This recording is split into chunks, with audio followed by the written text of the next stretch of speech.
পশ্চিমবঙ্গে বাংলায় একাধিক রেলের নতুন প্রকল্পের নতুন রুটের উদ্বোধনের জন্য একটা আমরা জানি যে কোথাও না কোথাও অনুমোদন দিয়েছে রেল।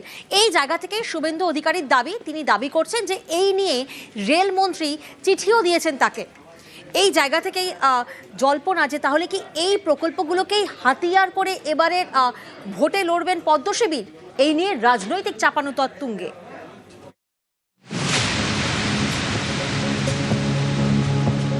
সামনেই পশ্চিমবঙ্গে বিধানসভা ভোট, তার আগে একাধিক প্রকল্পের ঘোষণা এবং নতুন রুটের অনুমোদন দিয়েছে রেল।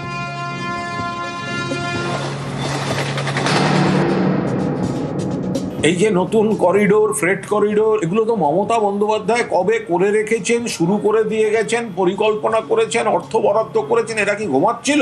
বাংলায় রেল বিপ্লব কাকে বলে সেটা তো মমতা বন্দ্যোপাধ্যায় দেখিয়ে দিয়েছে। 2011 সালে মমতা বন্দ্যোপাধ্যায় রেলমন্ত্রী ছিলেন, লোকের মুখে মুখে প্রচার হয়েছিল যে বালুরঘাট-হিলি রেল প্রকল্প হবে। সেই রেল প্রকল্প এখন নরেন্দ্র মোদী সরকার করছে। প্রত্যেকটি পেন্ডিং প্রজেক্টকে মাননীয় রেলমন্ত্রী ওপেন করেছে, যেগুলো কেপ্ট ইন অ্যাবায়েন্স চলে গেছিল।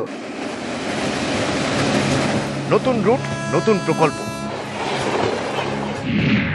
যেমন পূর্ব মেদিনীপুরের কাঁথি এবং এগরার মধ্যে নতুন রেল লাইন, নন্দকুমার বলাইপন্ডা, নন্দীগ্রাম কেন্দামারি, পূর্ব বর্ধমানের বোয়াইচন্ডী এবং হুগলির আরামবাগ, পূর্ব বর্ধমানের বোয়াইচন্ডী এবং পূর্ব বর্ধমানের খানা, বাঁকুড়া এবং পুরুলিয়ার হুড়া, উত্তর দিনাজপুরের রায়গঞ্জ এবং ডালখোলার মধ্যে নতুন রেল লাইন, রায়গঞ্জ ইটাহার হয়ে মালদার গাজল পর্যন্ত নতুন ট্রেন রুট। এছাড়াও একাধিক নতুন রেল লাইনের জন্য জমি মাপজোকের অনুমোদন দিয়েছে রেল। উত্তর 24 পরগনা এবং নদিয়া জেলা মিলিয়ে 4টি নতুন প্রকল্পেও সবুজ সংকেত দিয়েছে। এ নিয়ে সম্প্রতি সোশ্যাল মিডিয়ায় পোস্ট করেন বিরোধী দলনেতা শুভেন্দু অধিকারী। তিনি দাবি করেন পশ্চিমবঙ্গে বিভিন্ন প্রকল্পের ছাড়পত্র দেওয়া হয়েছে বলে তাকে চিঠি দিয়ে জানিয়েছেন রেলমন্ত্রী অশ্বিনী বৈষ্ণব। বাগদা বনগাঁ রেল লাইনের sanction, Bongaon to Poramahishtala rail sanction করার জন্য, আর বিভিন্ন সাবওয়ে নিয়ে এগুলো নিয়ে রেল মন্ত্রী মাননীয় অশ্বিনী বৈষ্ণব জি চিঠি পাঠিয়েছেন আমার কাছে যে এটা নিয়ে আমরা স্যাংশন করিয়ে দিলাম। এখন স্টেট গভর্নমেন্ট যদি অধিগ্রহণ করে দেয় জমি, তাহলে আমরা করতে পারবো। এইসব রেল প্রকল্প নিয়ে প্রচারে ঝাঁপাতে চাইছে বিজেপি।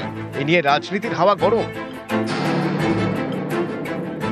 কোনো কাজই তো রেলের দেখা যাচ্ছে না। কেন্দ্রীয় সরকার হঠাৎ বাংলায় দু একটা রেলের গল্প বলেছেন। এই যে নতুন করিডোর, ফ্রেট করিডোর, এগুলো তো মমতা বন্দ্যোপাধ্যায় কবে করে রেখেছেন, শুরু করে দিয়ে গেছেন, পরিকল্পনা করেছেন, অর্থ বরাদ্দ করেছেন। এরা কি ঘুমাচ্ছিল? এই যে ভয়ঙ্কর পরিস্থিতিতে রেল গিয়েছে, তো সেখানে দু একটা লোক দেখানো অ্যানাউন্সমেন্ট করে কি হবে? বাংলায় রেল বিপ্লব কাকে বলে সেটা তো মমতা বন্দ্যোপাধ্যায় দেখিয়ে দিয়েছেন। কাজ তো হয়, আমাদের সরকারের সময় হয়, এটুকু আমি বলতে পারি। 2011 সালে মমতা বন্দ্যোপাধ্যায় রেলমন্ত্রী ছিলেন, লোকের মুখে মুখে প্রচার হয়েছিল যে বালুরঘাট-হিলি রেল প্রকল্প হবে। সেই রেল প্রকল্প এখন নরেন্দ্র মোদী সরকার করছে। পশ্চিমবঙ্গের এত প্রান্তিক জায়গা, দক্ষিণ দিনাজপুর জেলা, বেঙ্গালুরু ট্রেন আছে আমাদের যাওয়ার, কলকাতা যাওয়ার ডেলি ট্রেন আছে, দিল্লির ডেলি ট্রেন আছে। আমরা কিন্তু ভাবতে পারিনি এটা আমাদের আমলে হয়েছে। প্রত্যেকটি পেন্ডিং প্রজেক্টকে মাননীয় রেলমন্ত্রী ওপেন করেছেন, যেগুলো কেপ্ট ইন অ্যাবায়েন্স চলে